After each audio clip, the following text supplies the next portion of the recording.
Pilgub Jatim senang bareng. Pilgub Probolinggo hebat bermartabat. Saya Muhammad, PPK Kecamatan Tiris, Divisi Teknis Penyelenggaraan, mengingatkan kepada seluruh warga negara Indonesia, khususnya warga Probolinggo, bahwa hari Rabu tanggal 27 November 2024, ayo nyoblos ke TPS. Dan bagi Anda yang menjadi penyelenggara ad hoc, mari sukseskan pilkada ini dengan mempersiapkan diri dan menguasai teknis pemungutan dan penghitungan surat suara. Saya akan sharing caranya lewat video ini, mulai awal sampai akhir. Namun sebelumnya saya mohon koreksi dan masukannya di kolom komentar jika terdapat kesalahan, karena saya masih belajar. Jika Anda sudah siap, mari kita mulai.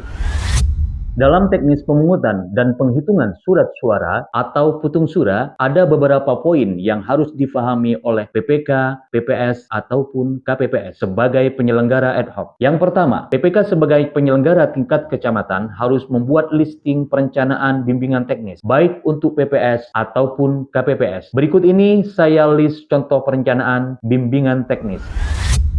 Inilah tabel perencanaan bimbingan teknis untuk PPS dan KPPS. Ada nomor, kegiatan, bulan Oktober dan bulan November. Di bawah bulan ada angka 1, 2, 3, dan 4. Itu adalah deadline minggu keberapa kita akan melakukan bimbingan teknis. Kemudian ada keterangan. Yang pertama, PPK harus mensosialisasikan jadwal bimbingan teknis pada PPS. Dalam hal ini, kita akan laksanakan minggu pertama di bulan Oktober antara tanggal 1 sampai 7. Terserah mau melaksanakan tanggal berapanya. Ketika sudah nyampai deadline-nya, bisa ditulis hari tanggal terlaksananya di kolom bawah seperti ini. Hari Jumat tanggal 4 Oktober misalnya. Dalam sosialisasi jadwal ini sangat penting untuk PPS, agar PPS punya gambaran awal secara umum apa saja poin-poin yang harus mereka kuasai sebelum melaksanakan bimbingan teknis pada KPPS. Selanjutnya yang kedua ada teknis pendistribusian C pemberitahuan. Ketiga, BIMTEK langkah-langkah pemungutan dan penghitungan surat suara. 4, simulasi penggunaan aplikasi Sirekap. 5, simulasi pengisian form C hasil. 6, persiapan TPS dan logistik. Setelah PPK,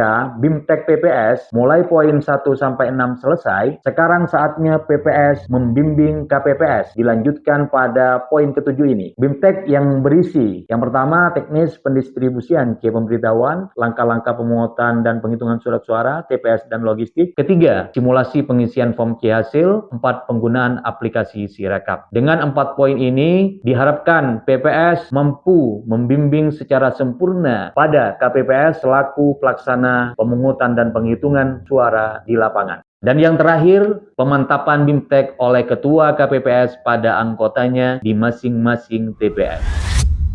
Bimbingan teknis selanjutnya adalah teknis pendistribusian C pemberitahuan atau undangan bagi pemilih. Yang pertama, hitung surat C pemberitahuan yang diterima oleh KPPS. 2, pembagian tugas. 3, teknis penulisan. 4, teknis penyebaran.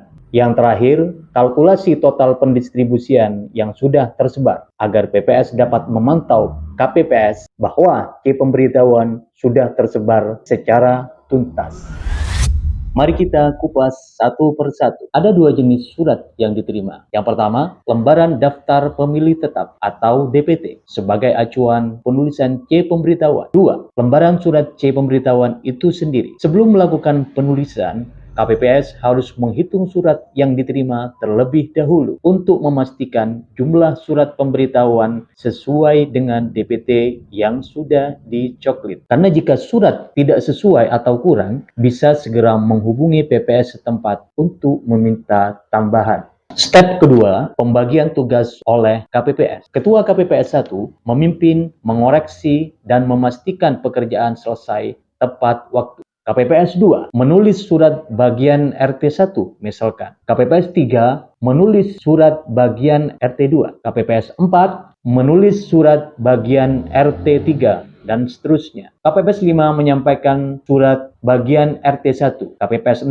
menyampaikan bagian surat RT 2. KPPS 7 menyampaikan bagian RT 3. Ini sekedar contoh pembagian tugas saja. Yang penting bagi tugas dengan adil agar semua KPPS dapat melaksanakan tugasnya masing-masing secara tuntas.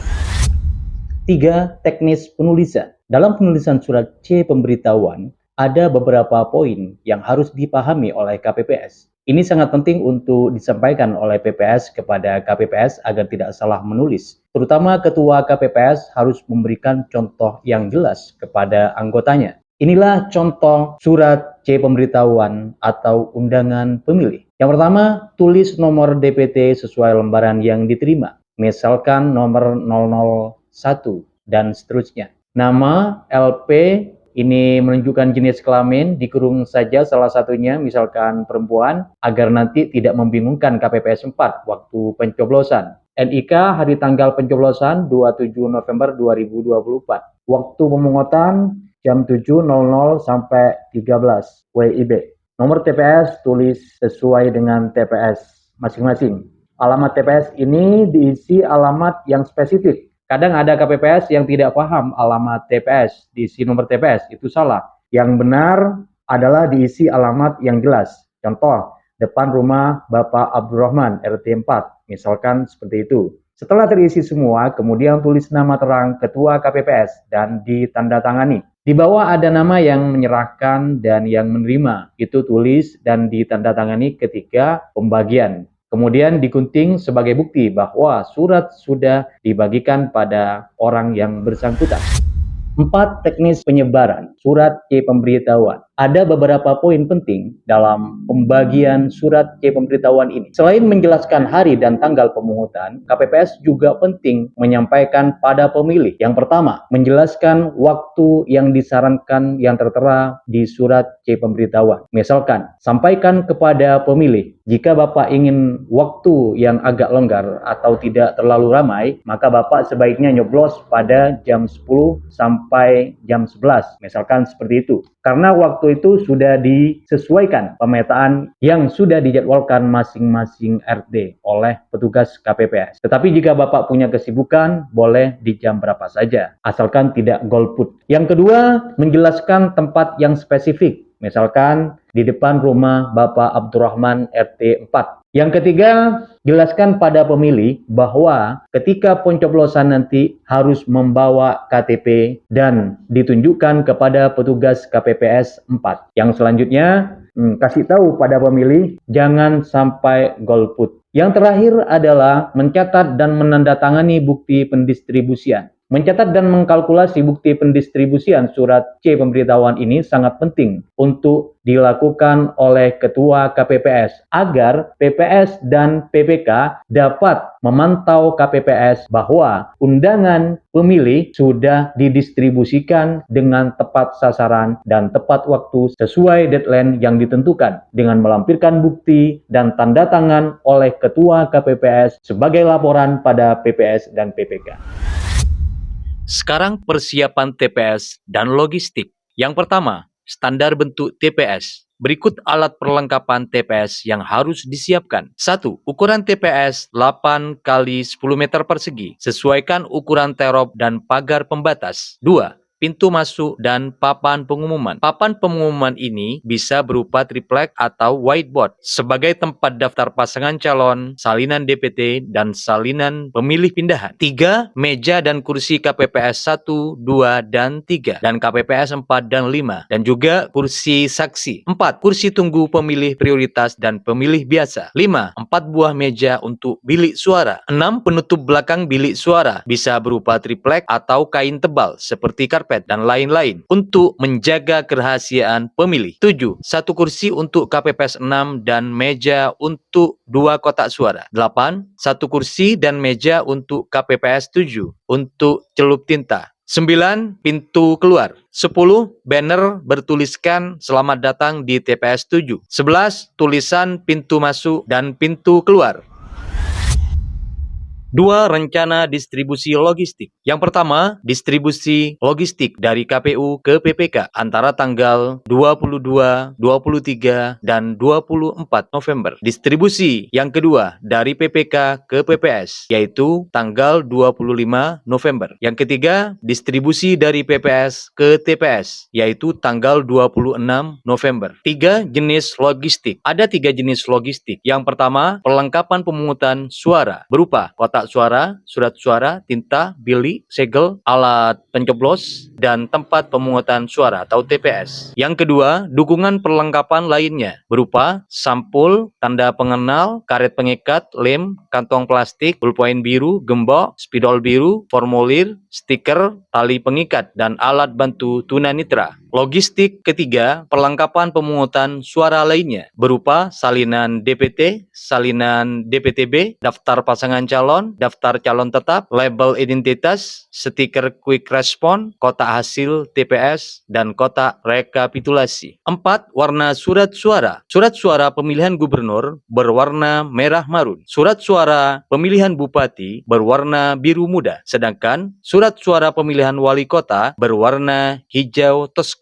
Sekarang apa saja logistik yang ada di luar dan di dalam kotak suara? Poin kelima, logistik di luar kotak suara. Ada tanda pengenal, lem perekat, pulpen warna biru, spidol kecil, daftar pasangan calon gubernur, daftar pasangan calon bupati, salinan daftar pemilih tetap, dan salinan daftar pemilih pindahan. Logistik ini ditaruh di luar kotak agar sebelum jam 7, tanda pengenal sudah digunakan semua dan juga daftar pasangan calon, salinan DPT, daftar pemilih pindahan, dan lain-lain sudah ditempel di papan pengumuman. Kemudian poin ke-6, logistik di dalam kotak suara pemilihan gubernur. Ada surat suara pemilihan gubernur, kantong plastik selongsong, kantong plastik ziplock, kantong plastik kecil, tinta, segel kertas, bantalan alat coblos, sampul kertas, karet pengikat, formulir model C hasil, plano, formulir model C hasil, gubernur 4, formulir lainnya di TPS, seperti daftar hadir DPT, DPTB, dan DPK, alat bantu tunanetra, dan segel plastik atau kabel tis. Poin ke-7, logistik di dalam kotak suara pemilihan bupati. Ada surat suara pemilihan bupati, formulir model C hasil,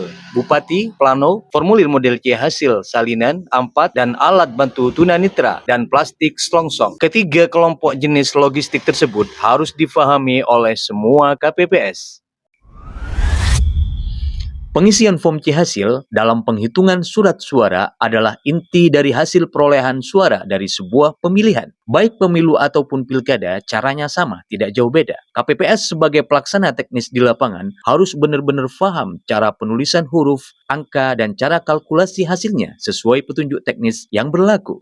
Dalam penulisan angka atau kolom yang kosong harus sesuai petunjuk, agar ketika diupload ke Sirekap dibaca sesuai dengan data aslinya. Karena jika tidak sesuai, maka harus diedit kembali. Kolom yang kosong diisi huruf X dan tidak menyentuh garis kotak. 0 ditulis biasa, angka 1 garis lurus biasa tanpa ada topi atau kaki. 2, 3 ditulis biasa. Angka 4 bagian atas harus terbuka seperti ini. Angka 5, 6, 7, dan 8 seperti biasa, dan angka 9 ditulis seperti ini. Ekornya jangan sampai terlalu panjang ke atas karena agar tidak dibaca 8 oleh Sirekap. Semua angka tidak boleh menyentuh garis kotak. Yang kedua, pengisian form C hasil. Lembaran pertama, pengisian hari dan tanggal ditulis dengan huruf kapital semua seperti ini. Rabu, 27 November 2024. Kecamatan, desa, nomor TPS 07, terbilang 07. Jam mulai pemungutan 07.00 sampai jam 13. Jam penghitungan dimulai jam 13.05 sampai dengan 16.45. Misalnya seperti itu. Selesainya disesuaikan selesai jam berapa. Ini sekedar contoh saja. Selanjutnya pengisian data pemilih dan pengguna hak pilih. Di poin A, data pemilih. Jumlah pemilih dalam daftar pemilih tetap atau DPT, ini adalah melihat di daftar DPT. Jumlah DPT-nya berapa? Misalnya laki-laki 265, perempuan 283. Kemudian dijumlah ke samping ketemu hasilnya 548. Sekarang poin B, pengguna hak pilih yang hadir. Di sini ada 3 jenis pengguna hak pilih. Ada daftar hadir bagian DPT, daftar hadir DPTB, dan daftar hadir DPK. Tulis semua yang hadir. Misalkan DPT laki-laki 225, perempuan 213. Jumlah ke samping hasilnya 438. DPTB laki-laki 3, perempuan 2. Jumlah ke samping 5. DPK kosong, maka diisi huruf X semua. Poin keempat, jumlahkan semua ke bawah dari poin B1, 2, dan 3. Ketemu hasilnya laki-laki 228, perempuan 215, total keseluruhan 443. Jadi pengguna hak pilihnya adalah 443. Sekarang data pengguna surat suara. Yang pertama, jumlah surat suara yang diterima termasuk surat suara cadangan 2,5% dari DPT. Untuk mengisi kolom ini, kita harus menghitung seluruh surat suara yang diterima, baik gubernur ataupun bupati. Mengapa harus dihitung? Karena angka yang ditulis di label belum tentu sesuai. Bisa jadi kurang, bisa jadi lebih. Jadi tulis sesuai jumlah yang diterima apa adanya. Misalnya 552. Poin 2, jumlah surat suara yang digunakan.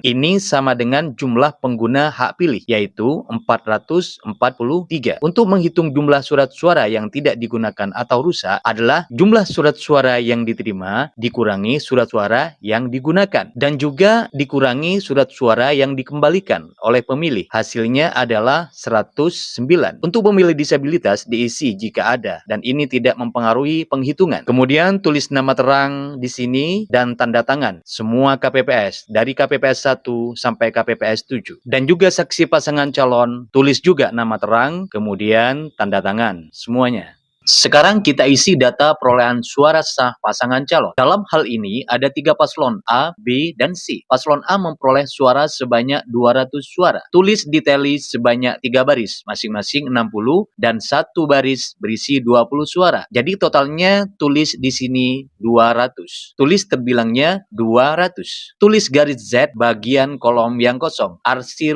0, 200.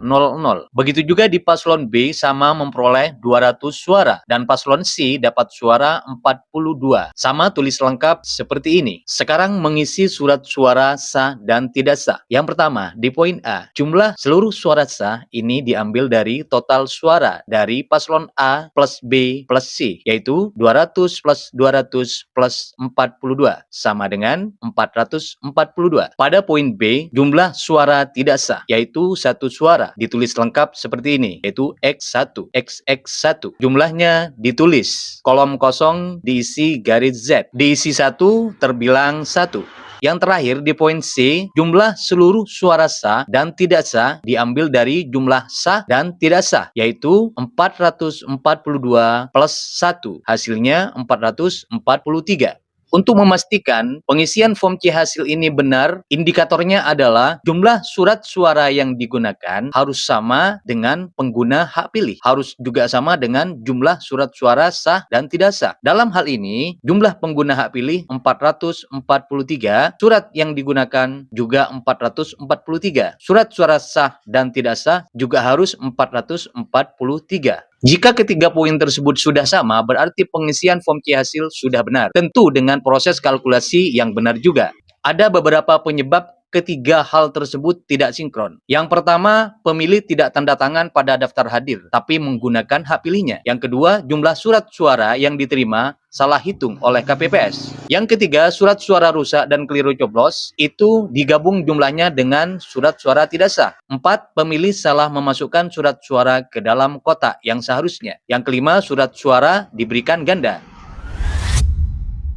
Sekarang persiapan dan pelaksanaan pemungutan dan penghitungan suara. Dalam persiapan dan pelaksanaan pemungutan dan penghitungan suara, ada 4 tahapan yang harus dilaksanakan, yaitu persiapan pemungutan, pelaksanaan pemungutan, persiapan penghitungan, dan pelaksanaan penghitungan. Apa saja yang harus disiapkan untuk pemungutan suara? Yang harus disiapkan sebelum hari H. Yang pertama, pendistribusian C pemberitahuan atau undangan pemilih dilaksanakan antara H-4 atau H-2. 2. Penyiapan TPS dilaksanakan H-2 atau H-1. Persiapan pada hari pemungutan. Sebelum jam 7.00, KPPS harus sudah menggunakan tanda pengenal, menempel daftar pasangan calon, DPT, daftar pemilih pindahan, dan lain-lain di papan pengumuman depan pintu masuk. Dan juga bilik suara sudah tertata rapi. Pelaksanaan pemungutan suara. Rapat pemungutan suara dilaksanakan tepat pada jam 7.00. Itu pun jika saksi dan pengawas TPS sudah hadir. Jika belum hadir, maka ditunggu selama 30 menit. Yang pertama, pengucapan sumpah dan janji dipimpin oleh Ketua KPPS dan diikuti oleh semua penyelenggara di TPS. Kedua, membuka kotak suara dan cek kelengkapan, termasuk menghitung jumlah surat suara yang diterima, plus cadangan 2,5%. Kemudian dicatat, pastikan surat suara sesuai kebutuhan. Jika kurang, segera menghubungi PPS agar langsung ditindaklanjuti. Jangan lupa bantalan dipasang di bilik suara. Setelah semua sudah siap, selanjutnya Ketua KPPS menjelaskan kepada pemilih tentang tata cara pemungutan suara, mulai masuk pintu TPS sampai dengan keluar TPS. Setelah itu, Ketua KPPS membagi tugas anggotanya, mulai KPPS 2 sampai dengan KPPS 7, duduk di posisinya masing-masing. Alur pemungutan suara. Yang pertama, pemilih masuk pintu TPS, menunjukkan C pemberitahuan dan atau KTP. Kemudian mengisi daftar hadir. Petugas KPPS 4 dan 5 mengecek kesesuaian dan memastikan semua jari belum ada tinta penanda telah mencoblos. Kedua, Ketua KPPS memberikan surat suara pemilihan gubernur dan bupati atau wali kota yang sudah ditandatangani. 3. Pemilih duduk di kursi antrian. Pemilih prioritas duduk di depan, pemilih biasa di belakang. Pemilih prioritas lebih didahulukan daripada pemilih biasa, seperti penyelenggara, usia lanjut, dan penyandang disabilitas. 4. Pemilih masuk bilik suara untuk pemberian suara dengan cara mencoblos menggunakan alat yang sudah disediakan. 5. Melipat dan memasukkan surat suara ke dalam kotak suara, baik pemilihan gubernur atau bupati, dibantu oleh KPPS 6. 6. Petugas KPPS 7 meminta pemilih mencelupkan jarinya pada tinta sebagai penanda telah menggunakan hak pilihnya. 7. Selesai dan keluar TPS. Persiapan penghitungan suara. Ketua KPPS dibantu anggota KPPS mengatur tempat dan perlengkapan rapat penghitungan suara, termasuk alat tulis, alat pengganda, dan lain-lain. Memasang form model C hasil KWK Gubernur dan model form C hasil KWK Bupati atau Wali Kota. Mengeluarkan surat suara dari dalam kotak dengan disaksikan oleh saksi dan pengawas TPS. Menyusun surat suara dalam tumpukan. Penghitungan surat suara dapat dilakukan secara berurutan, dimulai dari surat suara pemilihan gubernur, kemudian pemilihan bupati atau wali kota. Menghitung surat suara yang tidak terpakai, termasuk cadangan. Menghitung surat suara yang dikembalikan karena rusak atau keliru coblos. Kemudian Ketua KPPS memberi tanda silang pada sisi luar sisa surat suara yang tidak terpakai atau rusak atau keliru coblos. Pelaksanaan penghitungan suara. Ketua memimpin pelaksanaan penghitungan suara di TPS dengan membagi tugas pada semua anggotanya sebagai berikut. Ketua KPPS 1 bertugas memeriksa tanda coblos dan mengumumkan pada saksi pengawas TPS, pemantau dan masyarakat. KPPS 2 bertugas membuka lembar demi lembar dan diserahkan pada ketua atau KPPS 1 untuk diteliti dan diumumkan. KPPS 3 mencatat hasil penelitian yang diumumkan oleh ketua KPPS pada lembar formulir C hasil KWK Gubernur, Bupati, atau Wali Kota. KPPS 4 memeriksa dan memastikan hasil pencatatan telah sesuai dengan yang diumumkan oleh Ketua KPPS. KPPS 5 bertugas melipat surat suara yang telah diteliti dan diumumkan. KPPS 6 dan 7 menyusun surat suara yang telah dilipat dengan mengikat karet per 25 lembar. Setelah penghitungan dan rekapitulasi dikoreksi dan sudah dipastikan benar, kemudian difoto dan diunggah pada aplikasi Sirekap. Selanjutnya membuat salinan C hasil dan mencatat kejadian khusus dengan mengisi nihil jika tidak ada kejadian khusus yang terjadi. Demikianlah sharing dari saya. Terima kasih atas perhatiannya. Semoga bermanfaat. Jika ada kesalahan atau kekurangan, mohon koreksinya di kolom komentar. Demi perbaikan kita bersama untuk mengawal demokrasi, demi kepentingan bangsa dan negara kesatuan Republik Indonesia. Saya Muhammad pamit undur diri. Salam sukses.